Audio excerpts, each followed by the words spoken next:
Halo, assalamualaikum warahmatullahi wabarakatuh. Apa kabar? Kita ketemu lagi ya. Senang sekali ini hari Selasa tanggal 7 Mei 2024. Kita ketemu dalam program membaca berita di balik berita off the record dan seperti biasa masih terus bersama kami. Saya Hersu Beno Arif. Dan saya Gibeta senang sekali menjumpai Anda hari ini dan kayaknya ada banyak banget ini Mas Hirsu Gen Z yang lagi bergembira nih. Ada yang Oh, ulang tahun rupanya hari ini. ya ya ya ya. Saya juga terkejut ya. Rupanya hari ini Anies Baswedan itu berulang tahun yang ke-55 ya. Saya terkejutnya bukan ulang tahunnya kita tahu, tapi terkejutnya itu adalah bagaimana respon dari para Gen Z ya, pendukung-pendukung Anies ini yang menurut saya ini memang sejak sejak kemarin-kemarin kita kan juga melihat ada sebuah fenomena baru gitu dalam sebuah partisipasi politik di antara Gen Z itu. Dan ini yang terjadi pada Anies ini juga cukup menarik ya, karena hari ini ternyata rumah Anies itu rame ya, secara spontan didatangi oleh para pendukungnya, dan kemudian bersamaan dengan itu ada ya dalam tanda petik kalau kita nyebutnya kampanye. Saya nggak tahu kalau Gen Z ini apa menyebutnya itu gitu ya Mbak Agi ya.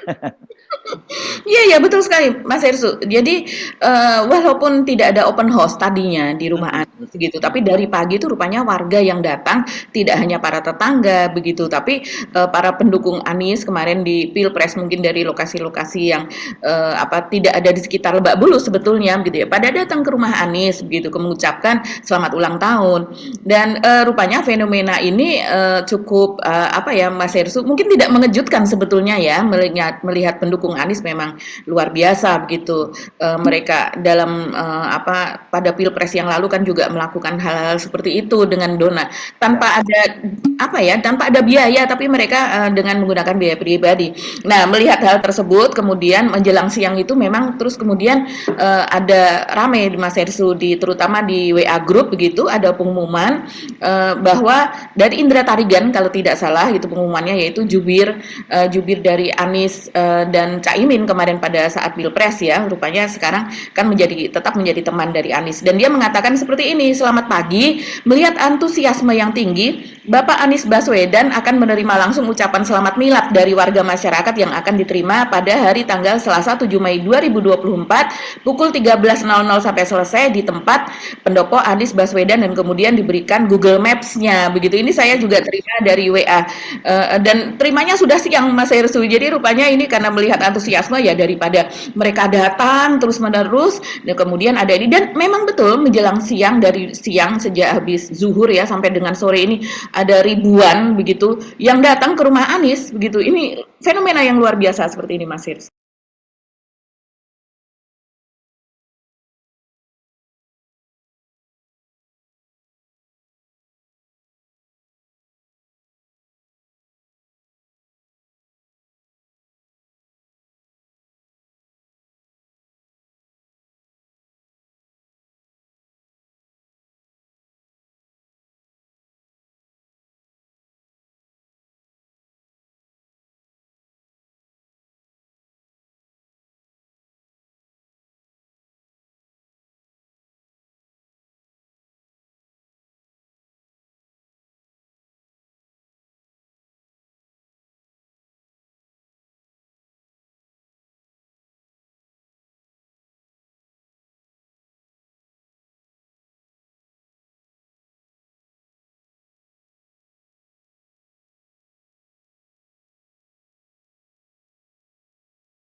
Ya ya ya. Makanya saya bilang, ini kalau, apa ya, buat saya sesuatu yang menarik karena kan gelaran Pilpres 2024 sudah selesai begitu, dan Hmm. ternyata pendukung Anies ini masih terus, bergerak terus gitu ya, Mbak. Karena bukan hanya membuat, ucapan selamat ulang tahun Anies itu dengan cara datang ke rumah Anies, tapi kan juga ini seperti yang, nyebar di media-media sosial itu mereka juga kita ingat kan waktu itu gerakan apa ya, humanis itu ya, apa gerakan Iya. Abang Hmm. Anies atau apa waktu itu ya, Betul. Opalmi, Project apa waktu Oke. itu, ya itu yang mereka sekarang kembali juga membuat semacam, kalau kemarin itu mereka membuat apa namanya, videotron. Kalau sekarang ini apa namanya, kalau kalau kalau Iya. kita kan namanya dulu standing banner, tapi saya nggak tahu kalau yang ini apa namanya ini. Ini namanya display Oh advertising oh, begitu. display advertising, oke. Iya, di display advertising. Jadi kalau yang sebelumnya itu videotron, videotron Hmm, itu biasanya memang terpasang tinggi di luar bangunan, di luar ya. kafe, di tepi jalan dan sebagainya, di gedung apa dan sebagainya begitu ya. Kalau yang kali ini adalah khusus dari Humanis. Humanis ini adalah juga para pendukung Anies. Mereka menamakan dirinya Humanis. Ini kebanyakan adalah mereka dari Gen Z begitu yang mereka sangat aktif itu terutama di Twitter dan juga di IG begitu, Instagram. Dan mereka memasang display advertising ini berbayar Mas Hersu dan mereka Oh iya. swadaya betul gitu.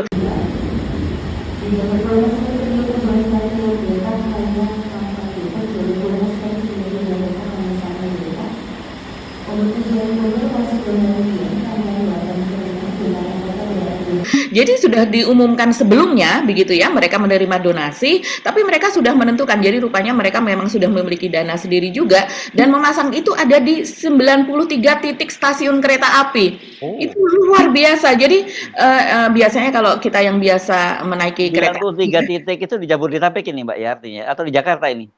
di berbagai tempat Mas Hersu. Ya, kalau Jakarta aja nggak sampai kayak 95 titik stasiunnya kan. Ya, ya. Iya iya betul. Jadi terus kemudian, dikatakan ada 93 titik begitu ya. Ini kalau seandainya bisa saya bacakan ini saya lihat saja list stasiun kereta api begitu ya. Mereka mengatakan begitu, sebagai Humanis Project itu ada di, Stasiun Ancol, Stasiun Bandan, Bandung, Batu Ceper, Bekasi, Bekasi Timur begitu ya, Hmm. Cianjur, Cibinong, Cakung, Makanya itu. Cimahi, Hmm. Citeras, Depok Baru, terus kemudian di Jatinegara begitu, Kiara Condong ini Bandung begitu ya, terus kemudian di Stasiun Purwakarta.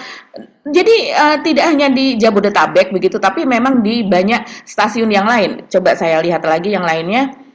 Ya, ada di Tangerang, Tiga Raksa, kemudian ada di Solo Balapan, Semarang Poncol, Jogja Lempuyangan, Jogja Tugu, Gubeng Surabaya, Pasar Turi Surabaya, Malang Baru, Cirebon, Purwokerto. Wah, luar biasa ini. Makanya itu 90 berapa tadi, 95 titik ya? 93, 93. 93 Ya itu titik. kan kalau Jakarta nggak sampai stasiun sebanyak itu.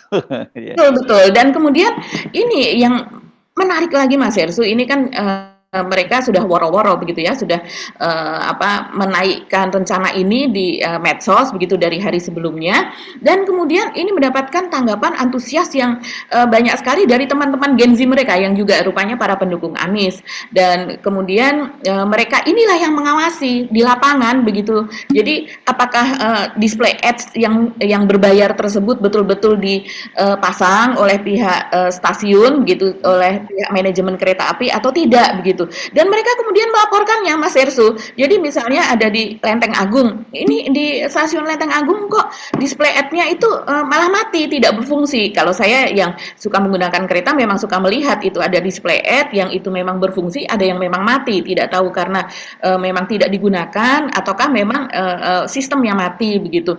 Dan kemudian ada juga yang di stasiun Bandung juga, saya sengaja datang stasiun Bandung ingin melihat Abah Anies begitu, tapi rupanya ini saya tidak tahu stasiun Bandung yang mana gitu ya, karena ada beberapa di stasiun Bandung dan mengatakan bahwa di situ display ad-nya juga mati. Jadi dan kemudian dari Humanis ini menjawab bahwa iya silahkan teman-teman ini untuk melihat masing-masing di lokasi masing-masing. Ada juga yang di Gubeng, ada yang juga yang di Malang itu untuk melihat bagaimana display ad di sana dan untuk memfoto di mana saja yang mati dan kemudian dilaporkan lewat media sosial. Ini sungguh kerja sama yang luar biasa. Ini Gen Z bisa seperti itu kompaknya Mas Yusuf. Ya, ini sebenarnya menarik ya cara-cara kampanye seperti yang dilakukan oleh mereka ini ya pendukung Anies ini ya, Humanis ini, karena kita bahas kalau ini kan mengubah ya, yang kita pada Pilpres kemarin juga kita sebutkan itu mengubah pola yang mobilisasi gitu menjadi bentuknya ini lebih pada kesukarelawanan gitu ya, jadi lebih pada ya kerelawanan, ini betul-betul relawan, bukan kalau kita kan banyak kan yang disebut relawan itu ada yang dimobilisasi, ada yang berharap untuk nanti jadi jadi para komisaris dan sebagainya. Kalau anak-anak ini kan nggak punya ya, mereka cuma idenya ya ingin ada perubahan, dan saya kira ide perubahan ini memang nggak mati ya di kalangan generasi muda ini, terutama generasi Z, dan kita tahu bahwa dengan cara begitu berarti artinya sebenarnya mereka tetap berpikir Anies ini tetap harus harus dijaga gitu Mhm. caranya popularitas dia sehingga tidak tenggelam dan Ya. tentu saja saya juga mendengar kabar misalnya banyak sekali yang sudah mulai mengingatkan untuk agar Anies itu tetap muncul tetap aktif dalam pemerintahan, dalam hal ini target yang utama paling dekat katanya DKI Jakarta gitu, itu karena dia potensi untuk memenangkan kembali DKI Jakarta itu besar. Ada juga yang nggak sepakat katanya nanti kalau kalau balik ke DKI Jakarta turun pangkat dong, turun dari capres kemudian ke ibu kota Jakarta. Padahal ada juga yang mengingatkan pada saya penting banget Jakarta itu tetap dijaga oleh orang seperti Anies begitu ya. Kenapa? Karena orang kan kita selama ini selalu cuma sibuk bicara soal IKN kan begitu.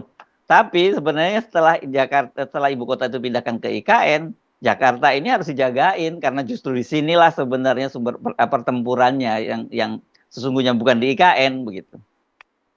Iya betul Mas Hersu, itu memang fenomena yang kita bisa melihat di media sosial. Jadi para Gen Z ini bercakap-cakap begitu ya. Mereka kadang-kadang saya memakai bahasa yang mereka pakai begitu kan ala-ala Gen Z begitu ya. Ini apa ya ngomong apa begitu. Tapi kurang lebih ya mereka mengatakan bahwa mendukung Anies supaya naik ke Pilgub DKI 1 atau DKJ kalau sekarang ya dikatakan seperti itu. Mereka mendukung supaya Anies tetap eksis, supaya namanya tidak tenggelam. Jadi tidak hanya sebagai pengajar mungkin, tidak hanya sebagai keliling begitu ya. Katanya kan desak Anies ini juga mereka mendesak supaya desak Anies ini dilanjutkan tapi dengan format yang berbeda.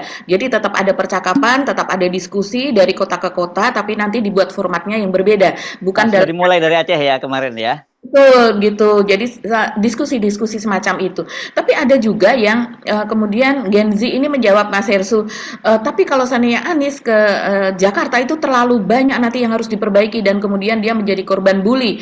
Karena walaupun hanya berkuasa hanya beberapa bulan atau tidak sampai 2 tahun begitu ya, Heru Budi itu sudah menimbulkan daya rusak yang luar biasa begitu kata mereka.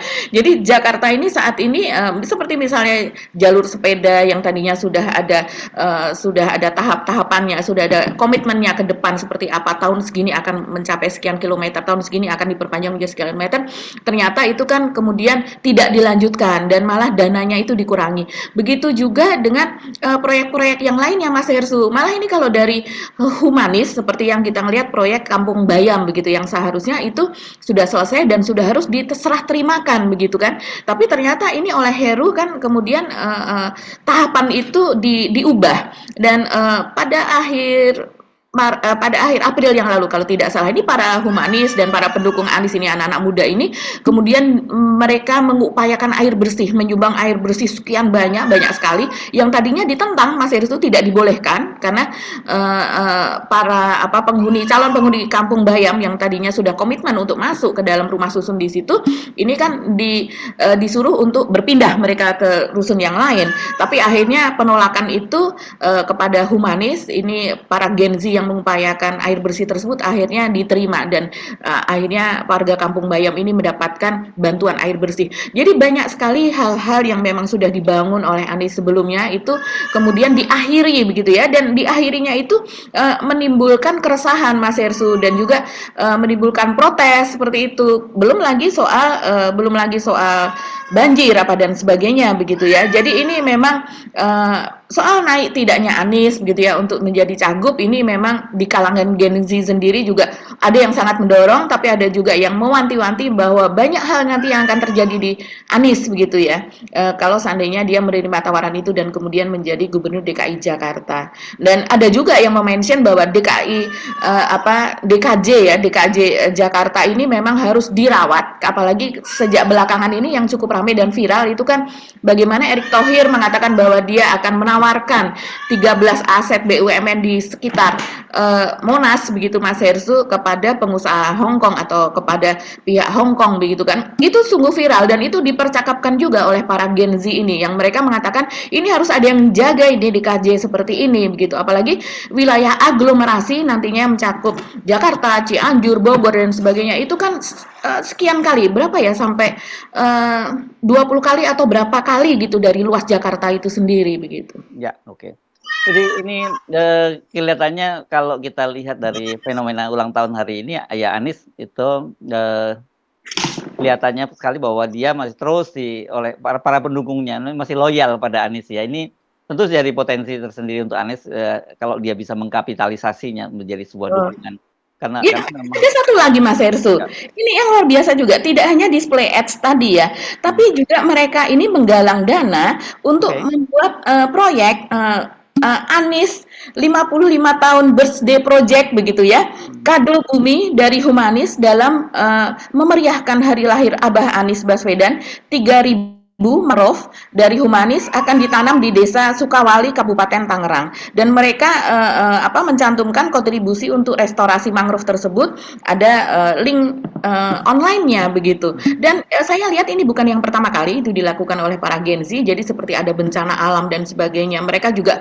melakukan donasi bersama seperti ini dan kemudian disalurkan atas nama Humanis dan Abah Anis itu tadi. Jadi gerakan-gerakan positif seperti ini dalam kalau saya melihat inilah yang disebut sebagai gerakan kebinekaan yang sesungguhnya loh. Kan mereka tidak melihat latar belakang dan kemudian pendidikan apakah masih SMA ataukah masih kuliah ataukah sudah bekerja, tapi mereka rata-rata memang usianya usia Gen Z dan mereka tidak saling menanyakan kamu dari mana,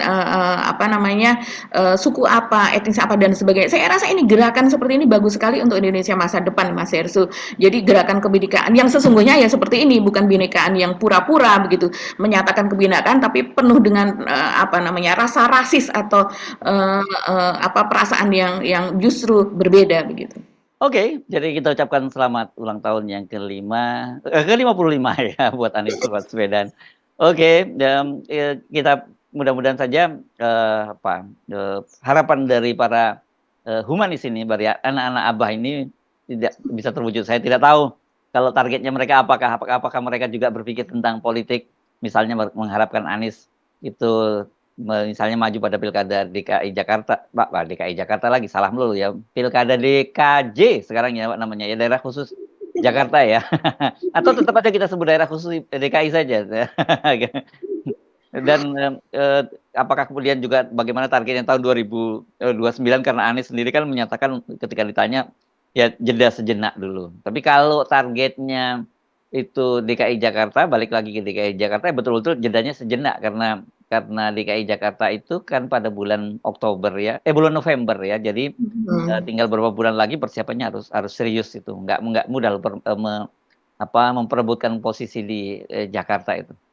Betul, betul sekali Mas Hersu. Jadi kalau seandainya ngomongin Jakarta, kita langsung nyambung saja Mas Hersu tentang situasi yang ada di Jakarta saat ini begitu. Yang kalau kemarin kita membicarakan soal Zulhas yang sepertinya ingin mengusung begitu ya dan mencari partai koalisi untuk mengusung anaknya menjadi cagup atau cawagup dari Jakarta yaitu Zita Anjani yang saat ini sedang berusaha membersihkan diri dari omelan netizen begitu ya.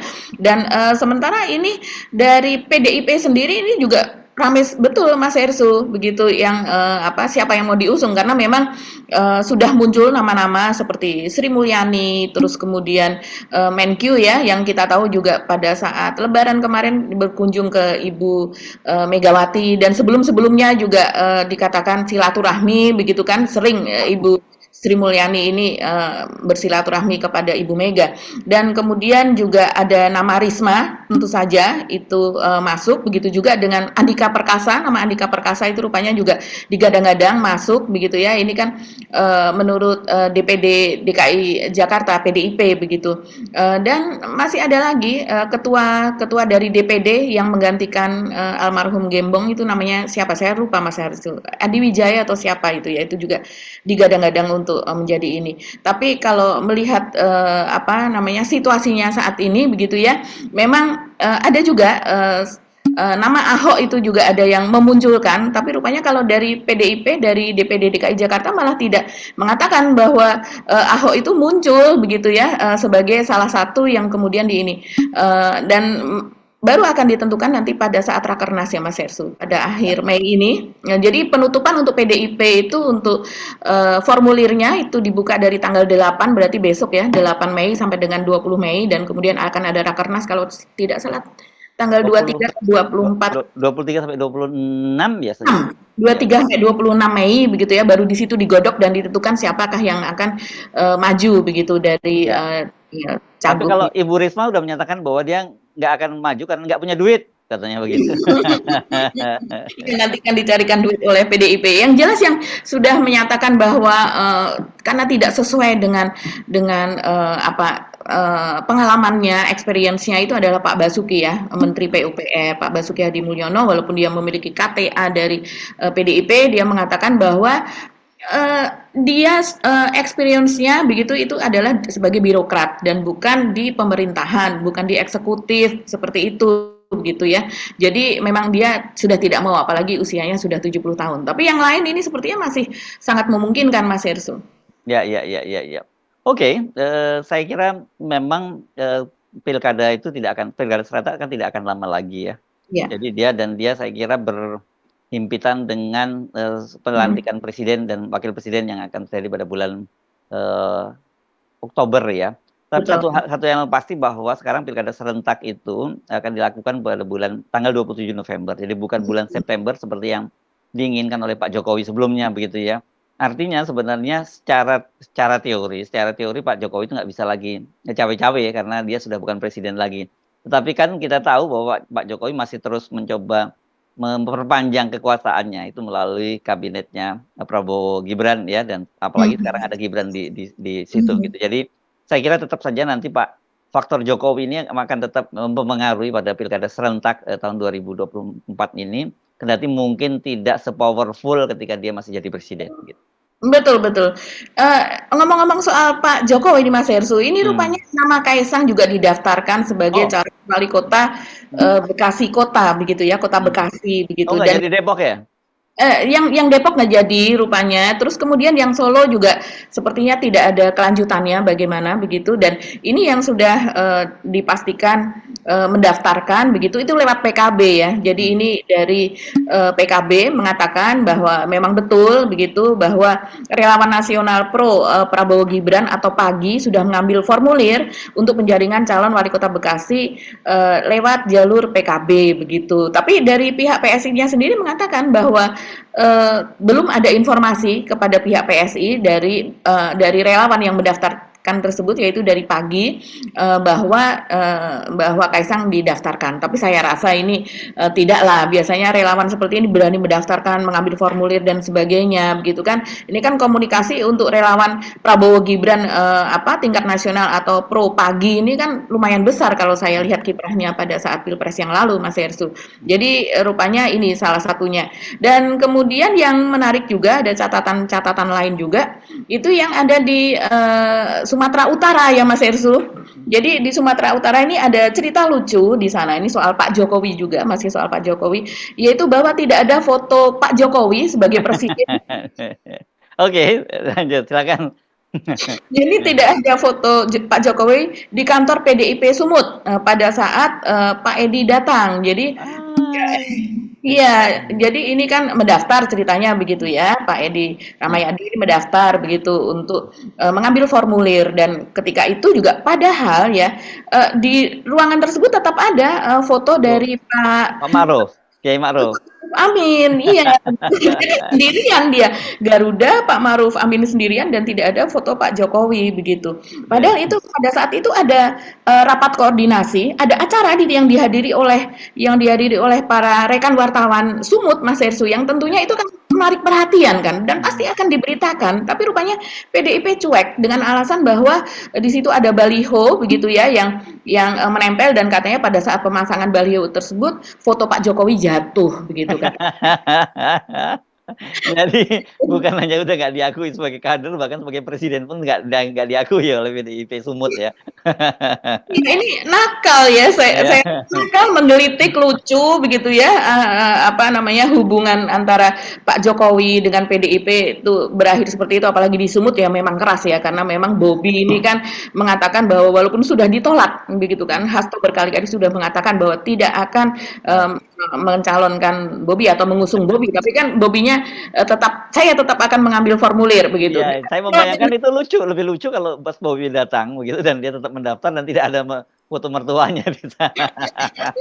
Iya, dan dari pihak PDIP sendiri mengatakan ya silakan kalau mau ngambil, kalau nanti formulirnya diisi, ya hasil isian yang dikembalikan itu tidak akan diterima. Ini kan lebih lucu lagi begitu ya. Ya. Padahal hasil isian formulir itu biasanya kalau yang mengambil itu bisa bukan yang bersangkutan sendiri seperti yang ada di Kota Bekasi itu, yang mengambil adalah relawan. Tapi nanti ketika mengembalikan formulir itu harus Kaisang sendiri yang bersangkutan harus datang. Begitu juga biasanya di tempat lain. Nah, ini kalau terjadi kemudian Bobby betul-betul mengambil formulir dan kemudian mengembalikannya, dan ketika mengembalikan itu ditolak formulirnya, ini lebih lucu lagi nanti gitu.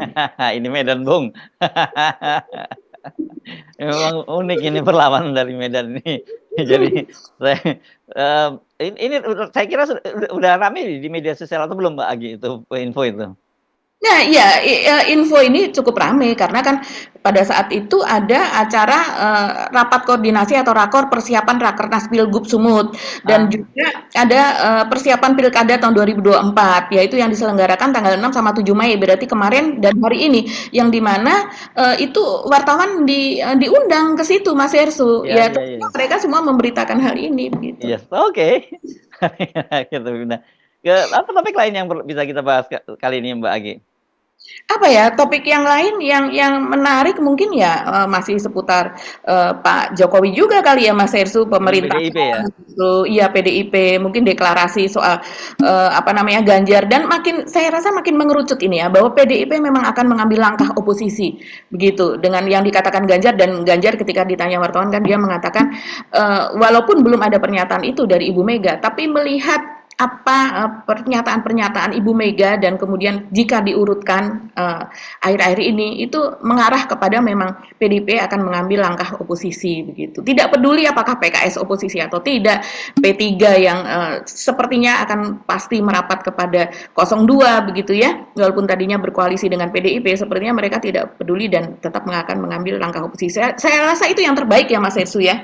Ya, saya kira itu bagus buat PDIP juga bagus, buat kelangsungan demokrasi juga bagus, walaupun kita tahu kalau toh nanti yang tersisa di oposisi, di kubu oposisi itu adalah PDIP dan PKS. Itu suaranya yang saya kemarin sebut sekitar 28, sekian ya, 28,2 itu kira-kira kursinya, karena kan PDIP akan mendapat diperkirakan 110 kursi dan kemudian PKS 53 kursi, perkiranya seperti itu. Jadi artinya mereka dua partai ini kalau digabung kan menjadi 163 dari total 580 kursi yang ada di DPR. DPR kan sekarang 580 kursi ya Mbak ya, kalau sebelumnya 575 gitu. Yaitu mereka cuma 28,2%. Artinya apa? Artinya nanti pemerintahannya Prabowo Gibran itu akan menguasai berapa ya? 78,8 ya. Kalau itu ya, 78,8 ya. 71 hampir 72. Oh ya, 71,8. Sorry. Ya karena PKS dan PDIP 28,2 ya. Berarti dia 71,8%. Ya itu kalau udah 78% mau bikin apa aja suka-suka mereka lagi lah, sama seperti ketika Jokowi mau bikin omnibus law, mau bikin kemudian APBN-nya itu seperti kemarin bahwa tidak ada kedaruratan pun digelontorkan bansos, itu semua bisa dibikin Pak kalau dengan cara seperti itu. Itu bahayanya. Kendati saya membaca juga ini ada pernyataan dari Ketua MPR ya, Bambang Susatyo, yang menyatakan bahwa di Indonesia tidak dikenal namanya oposisi itu kan begitu ya. Yang ada adalah apa ini, di luar pemerintahan begitu ya. Partner di luar pemerintahan. Saya kira kita terjebak pada terminologi yang saya kira itu bullshit aja lah ya. Soalnya harusnya kan kalau kita memilih demokrasi ya memang harus ada oposisi kan begitu. Iya, betul sekali. Jadi ini apa yang dikatakan oleh Bamsud memang betul. Mungkin tidak ada terminologi oposisi. Terminologinya tidak ada dalam undang-undang kita ya, Undang-Undang Dasar 45 ya. Betul, kalau tidak tercantum secara eksplisit kita oposisi itu tidak ada. Tapi fungsi oposisi itu kan jelas begitu, karena di situ dijelaskan bahwa ada fungsi pengawasan, ada fungsi legislasi begitu, yang itu yang diemban oleh para anggota DPR. Nah, fungsi pengawasan ini artinya kan mereka akan mengawasi kinerja dari eksekutif begitu, dan kinerja dari eksekutif kalau seandainya tidak benar artinya yang mengawasi ini bisa menegur begitu, bisa meminta perubahan dan sebagainya begitu. Jadi tapi kata Bamsud, tapi mereka ini kan bekerja sama, gotong royong. Ya iya, betul. Kerjasamanya itu dalam rangka yang satu melakukan pelaksanaan, yang satu mengawasi begitu. Nah, kalau yang diinginkan itu adalah bahwa tidak ada oposisi, semuanya adalah melakukan pelaksanaan. Ya, itu artinya ini akan apa ya? Kalau kita melihat sekarang ini saja yang kita masih menggunakan istilah oposisi, PKS menggunakan istilah oposisi, PDIP juga menggunakan istilah oposisi walaupun sebelumnya mereka di pemerintahan dan sebagainya. Tapi kemudian kalau istilah itu seperti sesuatu yang haram, tidak boleh diomongkan begitu, ya ini kita akan menuju kepada power tends to corrupt itu tadi ya Mas Hersu. Power yang absolutely begitu akan corrupt absolutely juga. Nah, apakah ini yang dikehendaki, mengingat selama ini sudah berjalan seperti ini saja, di mana kita melihat DPR masih dengan fungsi pengawasannya. Ini yang namanya korupsi luar biasa. Kita sedih banget loh Mas Hersu pada sidang kemarin begitu, seperti yang terjadi pada sidang dari Syahrul Yassin Limpo begitu ya. Ini yang namanya uang dihambur-hamburkan kemana-mana, bahkan yang sebelumnya persidangan sebelumnya itu kan ada 5 kalau tidak salah pimpinan dari Komisi 4 begitu yang dikatakan oleh anak buah Syahrul Yassin Limpo di persidangan itu, yang pimpinan dari Komisi 4 itu menerima masing-masing 100 juta, dan kemudian juga ada kalau dari anggota begitu ya itu ada 50 juta. Kemudian dikatakan dari fraksi Nasdem itu pimpinannya dapat 100 juta, anggotanya dapat 50 juta. Ini berapa yang dibagikan begitu, belum lagi soal bagaimana untuk kartu kredit 200 juta itu dibayarkan lewat Kementan. Kemudian renovasi rumah pribadi SIL yang ada di Limo, Kebayoran Lama, itu ternyata di dalam laporannya itu adalah renovasi rumah dinas begitu. Sampai ke ulang tahun cucunya juga di reimburse ke dana Kementan. Ini kan luar biasa. Ini apakah kementerian lain juga melakukan ini tapi belum terbongkar saja? Ini kan tadinya tidak bermaksud membongkar ini kan Mas Hersu. Tadinya itu adalah kasus yang lain, tapi akhirnya semuanya terbongkar perilaku yang seperti ini. Nah, apalagi kalau seandainya kemudian tidak ada istilah oposisi, tidak boleh ada oposisi, semuanya dirangkul. Siapa lalu yang mengawasi begitu? Ya, ini memang bahaya ya, istilah-istilah semacam eufemisme, dan kemudian atau itu kan sebenarnya terbiasa kita bicara soal legal formal. Secara undang-undang nggak ada kok aturannya. Jadi walaupun kemudian nabrak moral, etika dan sebagainya, ya mereka nggak peduli, yang penting secara undang-undang tidak diatur. Kan begitu, padahal dalam kehidupan seperti kita itu etika dan moral itu sangat penting untuk tetap dijunjung tinggi. Saya kira memang ya kalau kita lihat apa yang terjadi ini, terjadi pembusukan di mana-mana, semua instansi pemerintahan itu pembusukan. Ya secara teori kalau sudah terjadi pembusukan di semua sektor, ya kita tinggal nunggu waktu aja kehancuran sebuah bangsa ini yang makanya kita selalu mengingatkan jangan pernah lelah untuk selalu speak up, untuk selalu bicara melihat hal semacam itu, melihat kemungkaran, melihat kezaliman, jangan pernah tinggal diam soal itu. Itu yang jangan kemudian juga khawatir kalau disebut nyinyir gitu ya. Karena kalau kata menggunakan bahasanya dari Ganjar, katanya yang perlu dinyinyiri itu ya katanya lewat DPR, katanya nyinyir yang benar itu. Tapi persoalannya kan kalau kemudian DPR-nya itu semua dikooptasi oleh penguasa, ya lewat mana lagi kalau bukan lewat civil society, lewat media itu yang harus nyinyiri terus pemerintahan gitu. Iya, ayo kita nyinyir yang membangun. Kalau bukan kita lagi. Kalau seandainya DPR berfungsi 100%, saya rasa kita nggak perlu kerja. Nggak perlu lagi, karena sudah ada yang mewakili, yang nyinyir, yang mengawasi begitu. Karena fungsi pengawasan ini tidak kurang bekerja begitu ya. Jadinya ya terpaksa rakyat seperti kita, wartawan seperti kita, ini harus melaksanakan fungsi pengawasan juga begitu. Yes, oke. Masih ada yang belum kita bahas, Mbak Agi, topik yang lain? Sudah Mas Hersu, kayaknya itu sudah cukup panjang kali ya siang ini ya. Oke. Sampai ketemu lagi, tetap semangat ya. Jangan pernah berhenti untuk nyinyir. Karena nyinyir itu perlu untuk kebaikan Indonesia gitu ya, Mbak ya. Selamat nyinyir, sampai ketemu lagi. Kita mohon pamit ya Mbak Agi. Assalamualaikum warahmatullahi wabarakatuh. Waalaikumsalam warahmatullahi wabarakatuh.